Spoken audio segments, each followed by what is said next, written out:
Hi friends, welcome to farmer guide.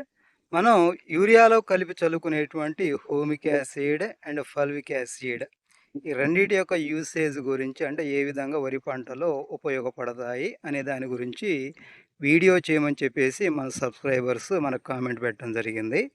దాని గురించి నేను ఈ వీడియోని అప్లోడ్ చేస్తున్నాను. ఇది చూడండి, బూమ్ ఫ్లేవర్, లేకపోతే మనకి బూమ్ ఆక్సిజన్, ఈ విధంగా డిఫరెంట్ నేమ్స్ తోటి ఇది మనకి మార్కెట్లో అవైలబుల్గా ఉంటుంది. వీటన్నిటి లోపల కూడా కామన్గా హ్యూమిక్ యాసిడ్, తర్వాత ఫల్విక్ యాసిడ్, సీవీడ్ ఎక్స్ట్రాక్ట్, ఈ మూడిటి యొక్క కాంబినేషన్ ఉంటుంది. దీంట్లో నేను తీసుకున్నటువంటి దీంట్లో హ్యూమిక్ యాసిడ్ చూడండి 12%, and seaweed extract 3%, fulvic acid 3%, remaining ingredients 82% వరకు ఉన్నాయి. అయితే మనకు మెయిన్గా అనేది దీంట్లో హ్యూమిక్ యాసిడ్, ఫల్విక్ యాసిడ్ ఈ రెండు ఉన్నాయి కాబట్టి నేను ఈ బూమ్ ఫ్లేవర్ దీన్ని తీసుకురావడం జరిగింది. దీని రేటు కూడా నాకు 1 లీటర్ వచ్చేసి 480 రూపీస్ పడ్డది.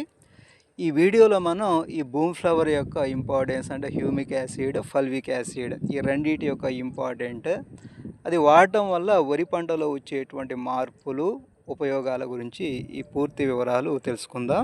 మనం హ్యూమిక్ యాసిడ్ని సాధారణంగా మొదటిసారి యూరియా చల్లేటప్పుడు, అంటే నాటు వేసిన పొలంలోనైతే 15 నుంచి 20 రోజుల సమయంలో, అదే నేరుగా వెదజల్లేటువంటి వరిలో 20 నుంచి 30 రోజుల సమయంలో యూరియాలో కలిపి మనం చల్లుతూ ఉంటాం.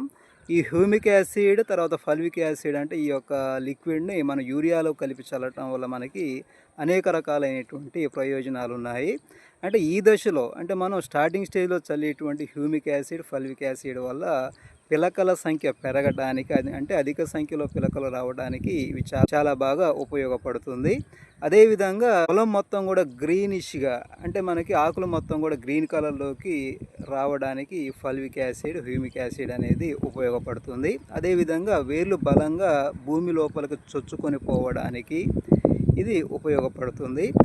నెక్స్ట్, భూమిలో ఉన్నటువంటి పోషకాలను, అంటే మనం చల్లేటువంటి ఎన్పికే ఫర్టిలైజర్స్, అంటే మన బేసల్ అప్లికేషన్ మెథడ్లో వాడేటువంటి డిఏపి కావచ్చు, లేకపోతే 20-20-0-13 ఇటువంటి వాటిని చాలా బాగా అబ్జర్వ్ చేసుకోవడానికి, అంటే nitrogen, phosphorus, potassium, magnesium, zinc, iron ఇటువంటి పోషకాలన్నిటిని కూడా చాలా బాగా అబ్జార్బ్ చేసుకోవడానికి మనం చల్లేటువంటి ఈ బూమ్ ఫ్లేవర్, అంటే హ్యూమిక్ యాసిడ్, ఫల్విక్ యాసిడ్ యొక్క కాంబినేషన్ అనేది ఎంతో ఉపయోగపడుతుంది. మొక్కలు ఆరోగ్యంగా పెరగడానికి, వాటి రోగ నిరోధక శక్తి కొంచెం పెరగడానికి కూడా ఇది ఉపయోగపడుతుంది. కాబట్టి హ్యూమిక్ యాసిడ్ని చల్లటం అనేది మర్చిపోమాకండి. ఈ హ్యూమిక్ యాసిడ్ ఎంతవరకు, అంటే ఒక ఎకరానికి ఎంతవరకు చల్లుకోవచ్చు అనే దాని గురించి మనం పరిశీలించినట్లయితే, దీంట్లో మనకి హ్యూమిక్ యాసిడ్, ఫల్విక్ యాసిడ్ యొక్క పర్సంటేజ్ని బట్టి మనం చల్లుకునేటువంటి మోతాదు అనేది ఆధారపడి ఉంటుంది. సాధారణంగా 12%, 3% ఉన్నటువంటి ఈ బూమ్ ఫ్లవర్ లాంటి వాటిని 2 ఎకరాలకి 1 లీటర్ చొప్పున మనం చల్లుకోవాల్సి ఉంటుంది. అదేవిధంగా వీటి యొక్క పర్సంటేజ్ ఎక్కువగా ఉన్నట్లయితే 400 ml నుంచి 500 ml వరకు 1 ఎకరానికి చల్లుకోవాల్సి ఉంటుంది. ఈ విషయాన్ని రైతు మిత్రులు గమనించగలరు. ఏమైనా డౌట్స్ ఉంటే కామెంట్ సెక్షన్లో కామెంట్ చేయండి. Thanks for watching.